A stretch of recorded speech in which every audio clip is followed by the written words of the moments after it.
할렐루야. 반갑습니다. 오늘 수요일 저녁 2부에 오신 여러분을 모두 다 환영하고 축복합니다. 사모하는 마음으로 달려오신 줄로 믿습니다. 여러분의 마음속에 하나님이 예비하신 놀라운 크신 은총이 가득한 이 시간이 되기를 주님의 이름으로 축원합니다. 지지난주 수요일이 부흥회였습니다. 지난주 수요일은 제주도 여행이 있었습니다. 그 2주간 우리가 여호수아 강해를 건너뛰고 3주 만에 다시금 여호수아 강해로 다시금 돌아왔습니다. 오늘 함께 나눌 말씀이 여호수아 연구 34번째 시간이고요. 여호수아 14장 1절로 9절의 말씀 통하여서 오늘 제목은 갈렙의 믿음이라고 합니다. 오늘 갈렙은 살짝 끝부분에 가서 좀 보게 될 것이고 다음번 시간에 또 아마 보게 되리라 생각을 합니다. 오늘은 그냥 살짝 맛을 볼 것이고요. 아무튼 주보에 5문제가 있는데 이 5문제를 하려고 하다 보니까 좀 시간이 많이 지날 것 같아요. 그래서 제가 하나는 빼고 4문제만 하도록 하겠습니다. 4문제. 자, 오늘 첫 번째 문제는 누가 기업을 분배하였습니까? 자, 이스라엘 백성들이 어떻게 했어요? 요단을 건너서 가나안 땅에 들어갔어요.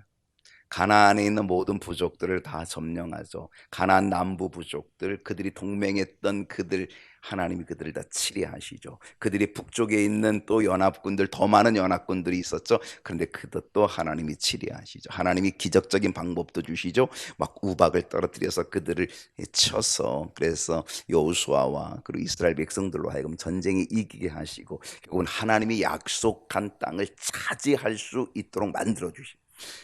그 전쟁이 하루 이틀에 된 것은 아니죠.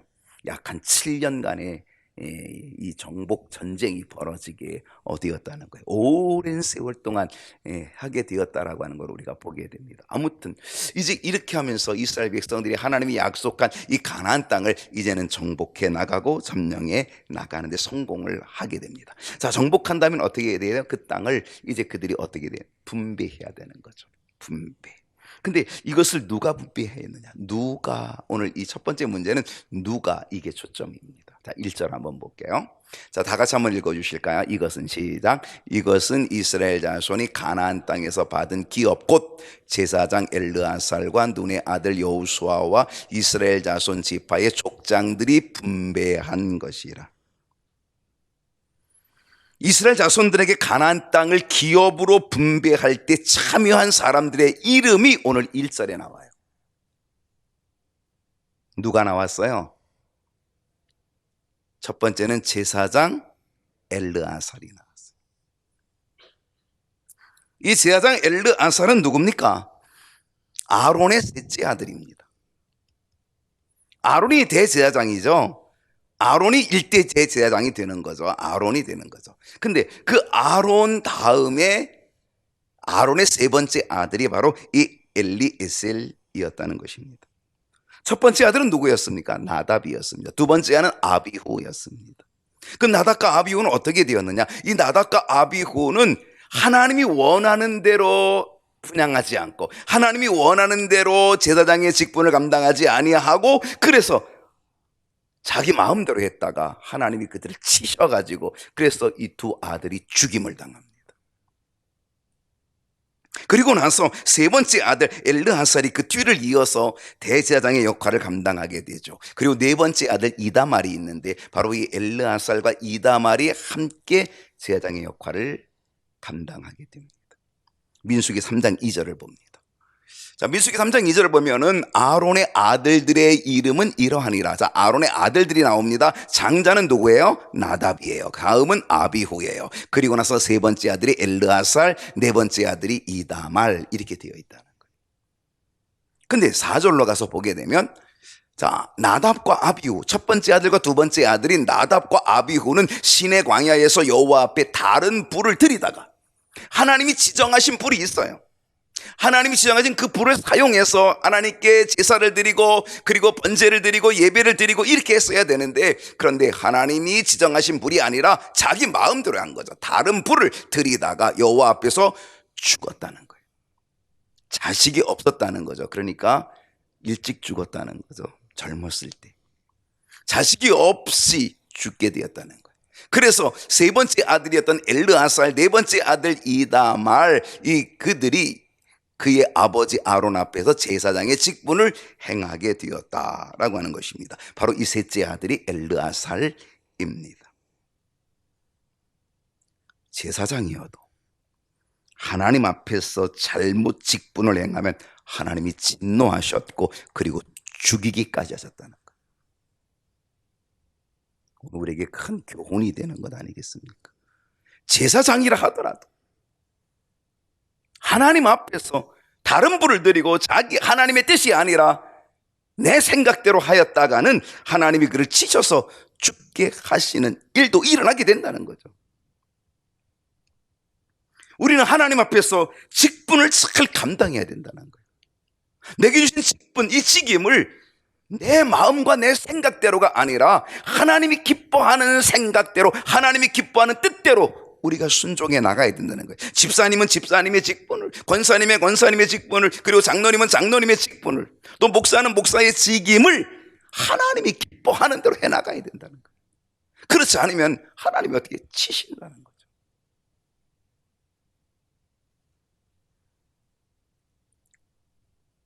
우리는 이 나답과 아비후의 이야기를 통하여 우리에게 주는 교훈을 우리가 받아야 되는 거죠. 그러므로 인하여 그들이 죽임을 당하였고, 그리고 세 번째 아들 엘르아살이 이제는 그 뒤를 이어가게 되었다는 거죠. 또한 이 엘르아살은 어떤 일을 한 사람이냐면, 모세가 죽은 다음에 모세의 후계자가 될 여호수아를 안수하여서 이스라엘의 지도자로 세워간 사람이 바로 엘르아살입니다. 민수기 27장 22절과 23절을 보면은요, 모세가 여호와께서 자기에게 명령하신 대로 하여 여호수아를 데려다가 제사장 엘르아살과 온 회중 앞에 세우고 그에게 뭐 하였어요? 안수하였어요. 누구에게 안수한 거예요? 여호수아에게 안수한 거예요. 그 안수를 누가 했냐면 제사장 엘르아살이 백성들 온 회중 앞에서 안수하였어요. 뭐로 안수한 거예요? 지도자로 안수한 거예요. 그래서 백성의 리더로, 모세의 후계자로, 이 백성을 이끌어갈 자로, 그래서 안수하여 세운 그 역할을 누가 했다? 제사장 엘르아살이 했다는 거죠. 그래서 여호와께서 모세에게 명령하신 그대로 하였다라고 그렇게 기록하고 있다는 사실입니다. 이 제사장 엘르아살은 이스라엘 백성들이 가나안 땅을 분배하는 그때에도 주도적인 역할을 한 사람입니다. 누가 또 참여했을까요? 자, 제사장 엘르아살이 참여했고, 두 번째는 여호수아가 참여합니다. 여호수아는 모세의 뒤를 이은 이스라엘 지도자입니다.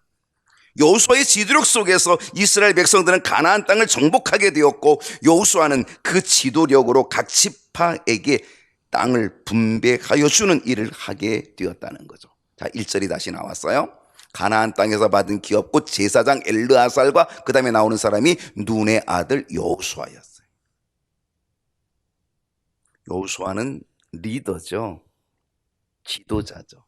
바로 이 여호수아가 이스라엘 백성들을 통솔하여서 가나안 땅으로 들어왔고, 그리고 백성들을 또한 전쟁에서 이기도록 이끌어갔고, 그리고 땅을 분배하는 데에도 역시 주도적인 역할을 하게 되었다는 사실을 보게 됩니다. 그리고 세 번째 부류의 사람이 있어요. 그 사람이 누구냐면 이스라엘 자손 지파의 족장들입니다. 각 지파의 족장들, 이스라엘이 몇 지파가 있나요? 12지파죠. 그러니까 12지파니까 12족장, 그 지파를 대표하는 족장들이 함께 모인 거죠. 그러니까 첫째는 제사장 엘르아살, 그 다음에 지도자 여호수아, 그리고 각 지파의 족장들 12족장들이 모였어요. 한 14명이 모인 거죠. 그들이 함께 그 땅을 분배하게 되었다라고 하는 것입니다. 왜 이렇게 했을까? 그냥 여호수아가 해버려도 되지 않을까요? 근데 왜 이렇게 했을까?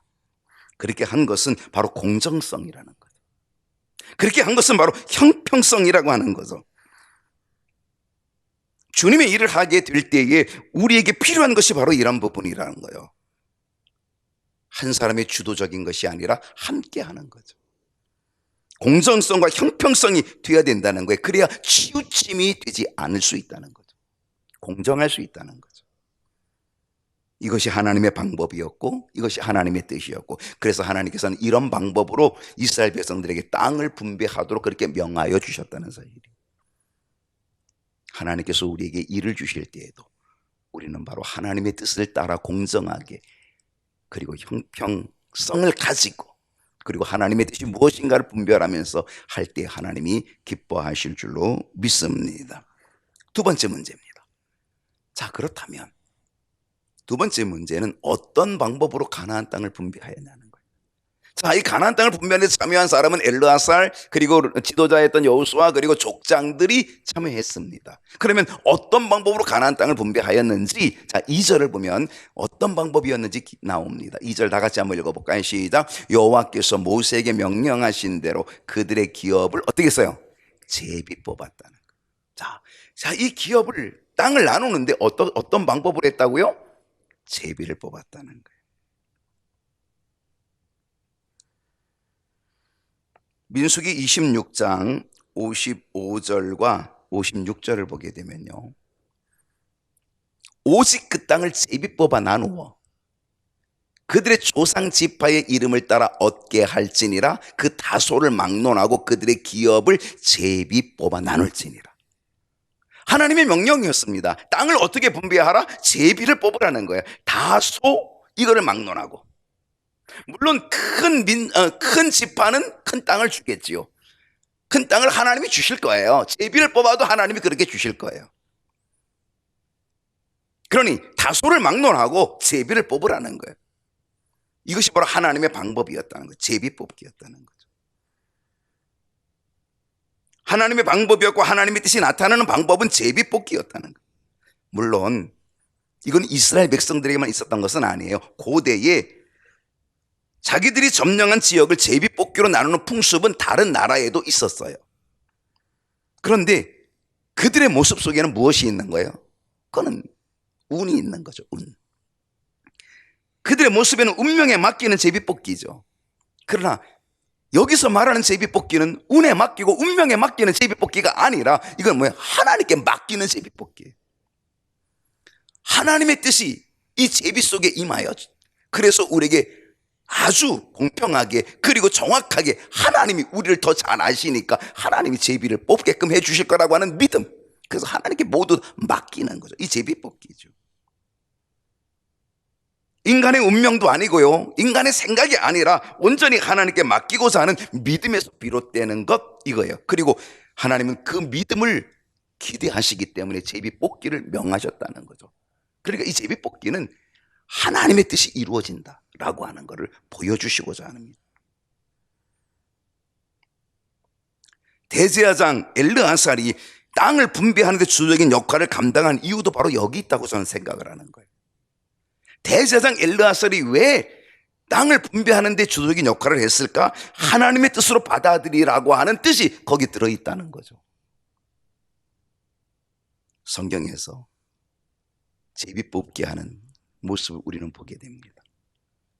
한번 볼까요? 사도행전 1장을 보면, 사도행전 1장 신약입니다.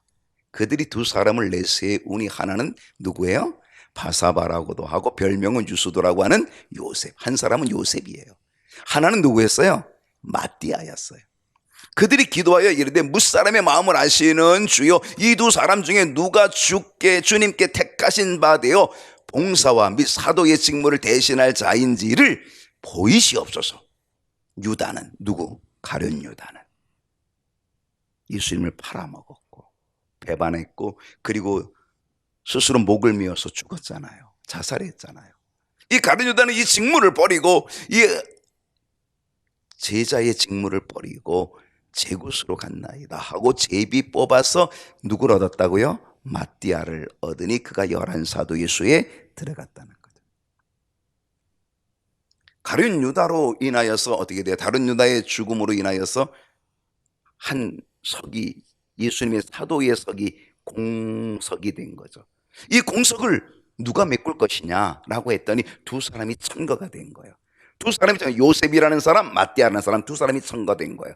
자, 자리는 하나예요. 근데 사람은 둘이에요. 어떻게 하면 좋아요?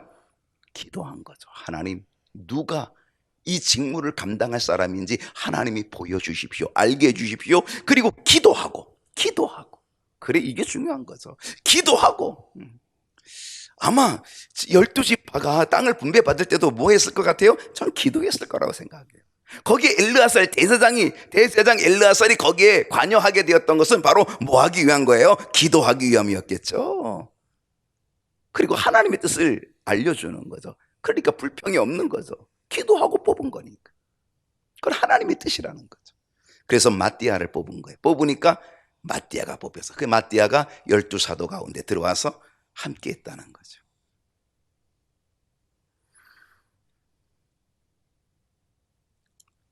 저희 중부연회가 31개 지방이에요. 저희는 부평 서지방이잖아요. 31개 지방인데 올해 연회가 4월에 있었던 올해 연회가 감리사를 선출하는 해예요.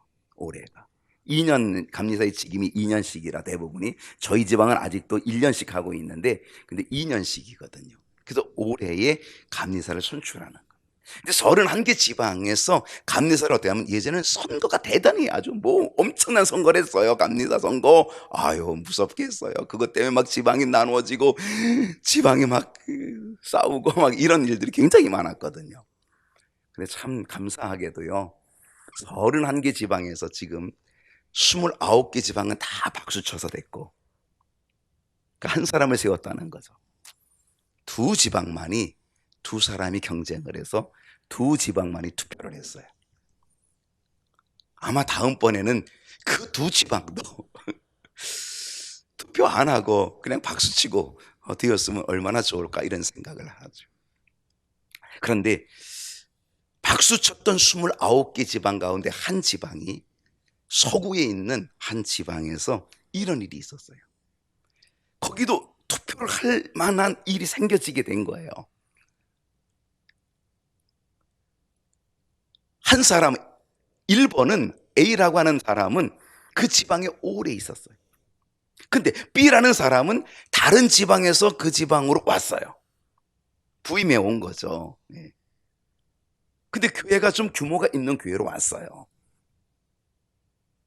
그리고 먼저 있었던 사람은 2년 후배야, 학교가.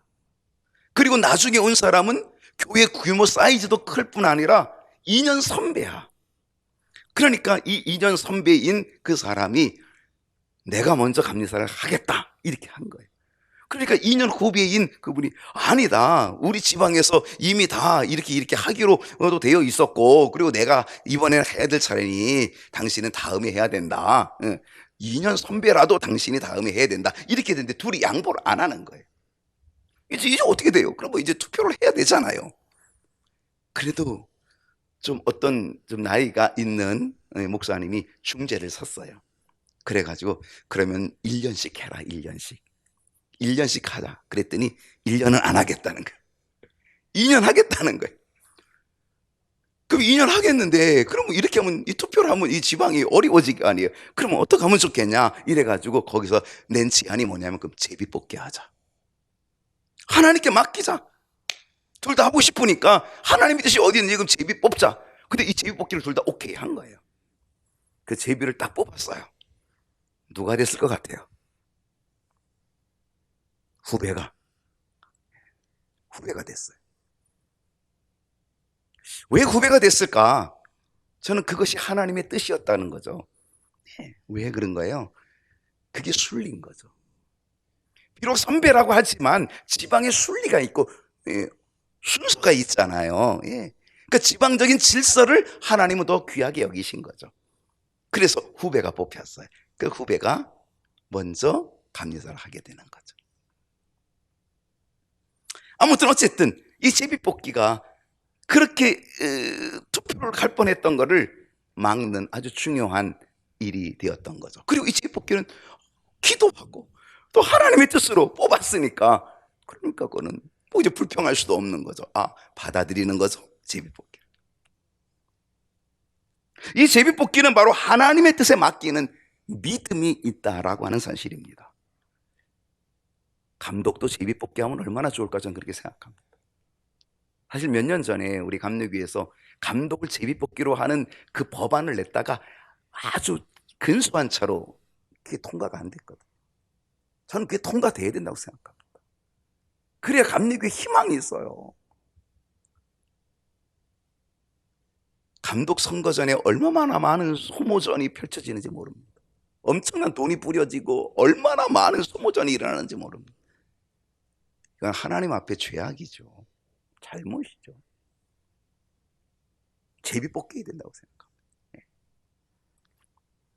이 제비뽑기는 우리 모든 것 포기하고 하나님의 뜻이 어디 있는지를 맡기는 거죠. 그러므로 정말 기도하고 제비 뽑으면 하나님이 그 손을 인도해 주실 것이고 하나님이 그 제비뽑기를 통하여서 하나님의 뜻을 보여주실 것 아닙니까? 그럼 우리는 거기에 아멘하고 따르면 되고 순종하면 되는 거죠.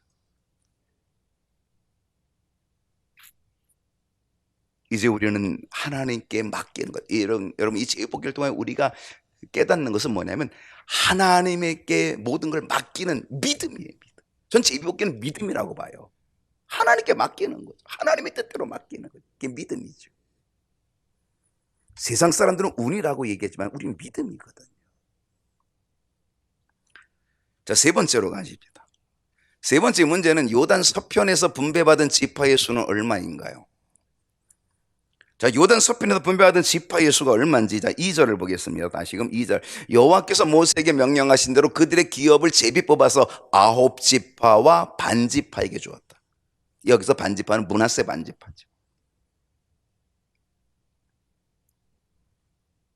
요단을 건너 요단 서편 가나안 땅을 분배받은 지파는 어떻게 했다고요? 9지파 반이었다는 거예요. 요단을 건너오기 전에 2지파 반은 이미 그 땅에서 요단 동편에서 이미 땅을 분배받았죠. 루벤 지파, 갓 지파, 그리고 므낫세 반지파 2지파 반이 요단 동편에서 이미 다 땅을 분배받았고요. 그리고 나머지 9지파 반이 요단 서편에 들어와서 이제 땅을 분배받게 되었다라고 하는 거죠. 여러분, 이스라엘 모든 지파가 몇 지파예요? 12지파죠. 그런데 레위 지파를 포함하면 13지파예요. 레위 지파는 제사장 지파로서 이스라엘의 지파 수에서는 제외가 돼요. 레위는 야곱의 셋째 아들입니다. 이스라엘이 형성된 것은 야곱의 아들들을 통해 형성했어요. 여러분, 야곱의 이름이 바뀌어요. 야복강에서 야곱의 이름이 바뀌죠. 하나님과 씨름하여 이겼다고 해서, 하나님과 싸워 이겼다고 해서 야곱에게 주어진 이름이 뭐였어요? 이스라엘이에요. 바로 이 이스라엘, 그 야곱이 이스라엘이 되는 거고, 이 이스라엘이 된다라고 하는 것은 야곱의 12아들을 통하여서 이스라엘이 형성된다는 거예요.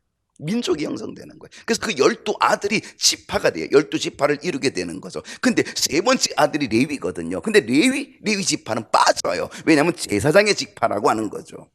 그럼 어떻게 돼요? 11지파가 되는 거죠. 그런데 11번째 아들인 요셉이 또 빠져요. 그럼 10지파가 되잖아요. 그 2지파를 누가 메꾸냐면 요셉의 아들인 에브라임과 므낫세가 2지파를 맡고. 그러니까 요셉은 갑절로 복을 받은 사람이에요.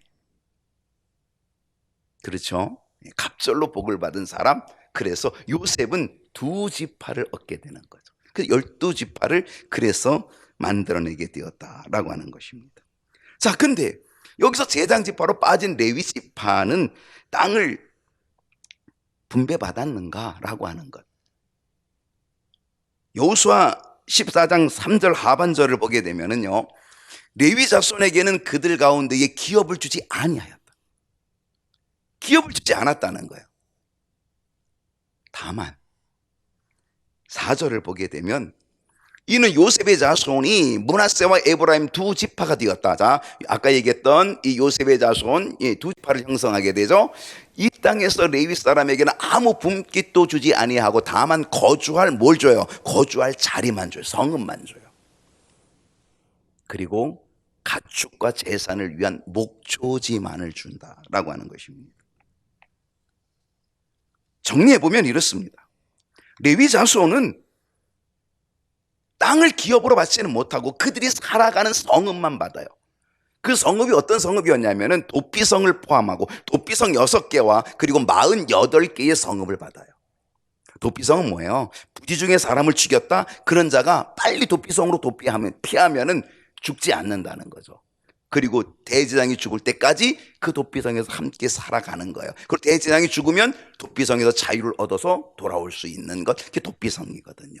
그 실수로 사람을 죽였을 때에 그 사람을 보호하는 것이 도피성이거든요. 이 도피성이 요단 동편에 3개, 요단 서편에 3개 있었는데 그 도피성을 누가 관할하고 있냐? 레위 자손들이 관할하고 있어요. 그리고 48개 성읍이 있게 되어진다. 이 48개 성읍이 레위 자손들이 각각 사는 그 성읍인데, 이 성읍은 한 곳에 모여 있는 게 아니라 이스라엘의 지파는 다 한 곳에 모여 있어요. 그런데 레위 지파는, 레위 자손들은 한 곳에 모여 있는 게 아니라 전 지역에 흩어져서 살아요. 48개 성읍이 또 도피성 6개가 다 흩어져 있는 것처럼 다 흩어져 살아요. 왜 그랬을까? 그들은 제사장의 직무를 감당해야 되거든요. 즉 이스라엘 백성들의 영적인 일을 감당해 줘야 되기 때문에, 그래서 흩어져서 각 지파로 흩어져 가지고 48개 성읍, 도피성, 바로 이곳에서 이스라엘 백성의 영적인 일을 담당하는 제사장 지파로서 그렇게 살아갔다라고 하는 것을 보여주고 있다는 사실입니다. 무엇을 깨닫습니까? 우리에게는요, 필요한 것이 일용할 양식일 수 있습니다. 우리에게 필요한 것은 땅의 기업일 수 있습니다. 그렇습니다. 우리는 일용할 양식이 필요하고 땅의 기업도 필요하지만, 그러나 우리는 이 레위 자손들을 통하여서 48개 성읍으로 전체에 흩어져 살고 있는 바로 이 레위 자손들을 통하여서 우리에게 필요한 것은 영적인 하나님을 향한 마음, 영적인 하나님을 향한 예배, 이것이 필요하다는 사실을 가르쳐 준다는 사실입니다. 우리는 육적인 땅을 분배받는 것뿐만이 아니라 우리는 영적인 은혜를 누려야 될 사람들, 우리는 육적인 존재가 아니라 영적인 존재라고 하는 사실을 우리는 여기서 깨닫게 된다라고 하는 것이죠. 그렇습니다. 이스라엘의 모든 지파가 땅을 기업으로 받으며 살지만 그들이 사는 그곳에는 언제나 하나님의 제사장 레위 자손들이 함께 거합니다. 그리고 하나님을 향한 믿음을 잃지 않도록 거기엔 레위 자손들이, 지파 사람들이, 레위 사람들이 그곳에 있었다는 사실이죠. 여러분, 우리의 삶 속에서, 우리의 삶의 터전 속에서 우리는 육적인 것을 추구할 때가 있고, 우리는 일용할 양식이 필요할 때도 있고, 이 땅의 기업이 필요할 때도 있지만, 그러나 우리는 반드시 하나님을 향한 믿음을 결코 잃어버려서는 안 된다는 것, 우리 안에 레위 자손이 있어야 된다는 것, 우리는 그 깨달음을 가지고 살아가야 될 줄로 믿습니다. 마지막 4번째로 갑니다. 갈렙은 누구일까요? 자, 6절 보겠습니다. 갈렙이 누구일까? 그때의 유다 자손이 길갈에 있는 여호수아에게 나오고, 그니스 사람 여분네 아들 갈렙이 여호수아에게 말하되, 여호와께서 가데스 바네아에서 나와 당신에게 대하여 하나님의 사람 모세에게 이르신 일을 당신이 아시는 바라. 여러분, 이 6절에서 갈렙이 누구인지를 가르쳐 줍니다. 첫째는 갈렙은 유다 사람입니다. 유다 지파 사람이죠.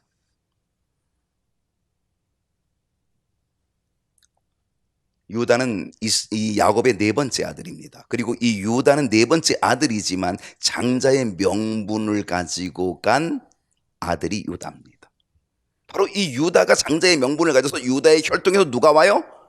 다윗이 옵니다. 그리고 다윗의 혈통에서 만왕의 왕, 우리의 구세주 예수 그리스도께서 오십니다. 그게 유다 지파입니다. 바로 이 갈렙은 유다 지파 사람입니다. 그리고 그니스 사람 여분네 아들이라고 되어 있고요, 그는 유다 지파의 족장이었습니다. 그러니까 유다 지파를 대표하는 대표 선수였습니다. 7절을 보십니다. 내 나이 40세에 여호와의 종 모세가 가데스 바네아에서 나를 보내어 이 땅을 정탐하게 하였으므로 내가 성실한 마음으로 그에게 보고하였고, 지금 이 갈렙은 38년 전에 있었던 일을 지금 회상하고 있고요, 그리고 그것을 지금 여호수아에게 다시금 회고하면서 이야기하고 있는 거죠. 38년 전에 어떤 일이 있었습니까? 가데스 바네아에서, 그때는 모세가 지도력을 가지고 있을 때인데 모세가 12명의 정탐꾼을 뽑습니다. 각 지파에 한 사람씩 12명의 정탐꾼을 뽑아서 40일 동안 가나안 땅을 탐지하게 하잖아요. 근데 그때 뽑힌 사람이 누구냐면 바로 여호수아였고 갈렙이었습니다. 이 갈렙은 유다 지파의 대표 주자로 나온 거죠.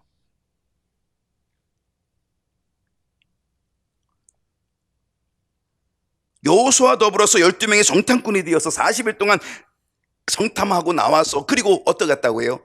그때 보고한 그 보고가 성실한 마음으로 모세에게 그리고 백성들에게 보고하였다라고 하는 것을 지금 이야기하고 있다는 사실입니다. 여기서 성실한 마음이 뭡니까? 그 성실한 마음은 믿음의 마음입니다. 믿음으로 보고했다는 거예요. 믿음의 마음으로 보고했다. 하나님에 대한 성실한 마음, 하나님에 대한 믿음의 마음이었다는 거죠. 자, 민수기 14장 10절을 보십니다. 다 같이 한번 읽어볼까요? 시작. 온 회중이 그들을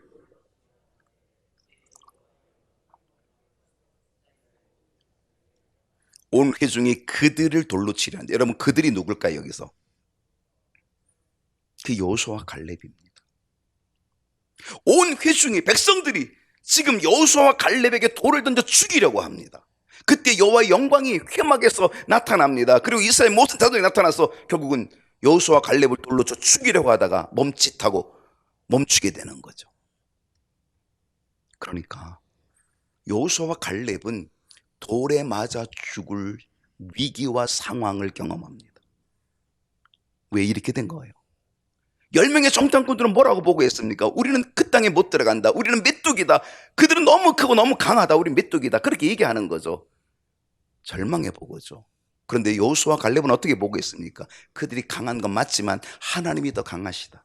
하나님이 약속하셨다. 우리는 하나님을 믿고 가면 그 땅을 차지할 수 있다. 저들은 우리의 밥이다. 이렇게 보고했거든요. 그리고 그렇게 믿음으로, 성실함으로 보고했거든요. 근데 백성들이 그 이야기를 듣고 10명의 정탐꾼의 이야기를 들으면서 어떻게 했어요? 이 두 사람을 돌로 쳐 죽이려고 했다는 거예요. 갈렙은 성실함으로, 이 성실함이 믿음인데 믿음으로 보고함으로 인하여 돌에 맞아 죽을 뻔한 거예요. 그는 돌에 맞아 죽을 뻔하는 그런 위기 속에서도 어떻게 했어요? 그는 믿음으로, 성실함으로 보고했다는 거예요. 그게 갈렙의 믿음이고 갈렙의 모습이라고 하는 거죠.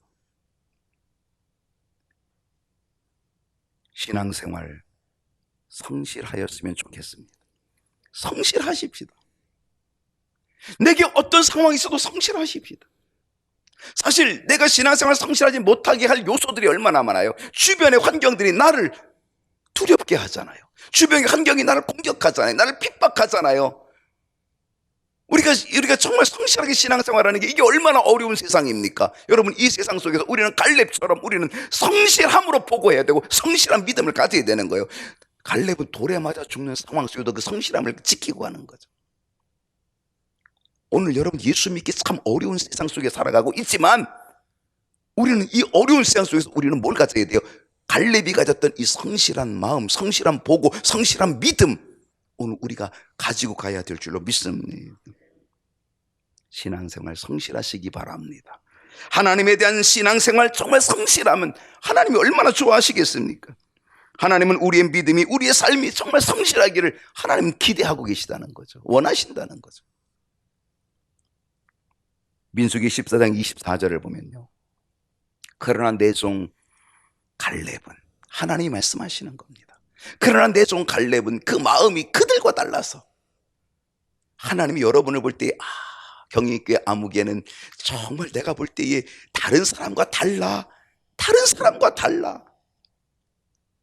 내 종 갈렙은 마음이 그들과 달라서 나를 온전히 따랐은즉 그가 갔던 땅으로, 그가 정탐했던 그 땅으로 내가 그를 인도하여 드리리니 그의 자손이 그 땅을 차지하리라. 할렐루야. 하나님의 약속이죠. 광야에서 다 죽었습니다. 그러나 갈렙은 안 죽었습니다. 하나님 앞에 목숨을 내거는 성실함을 가지고, 돌에 맞아 죽는 한이 있어도 믿음을 가지고 보고하였더니 하나님께서는 갈렙을 인정해 주신 거죠. 갈렙은 그 마음이 그들과 다르다, 저들과 다르다, 나를 온전히 따랐다. 그러니 저가 정탐한 그 땅을 내가 그를 인도하여 드리고 그 땅을 그의 자손들이 차지하도록 하겠다. 하나님의 약속인 줄로 믿습니다. 가나안에 들어가는 복을 얻게 된 줄로 믿습니다.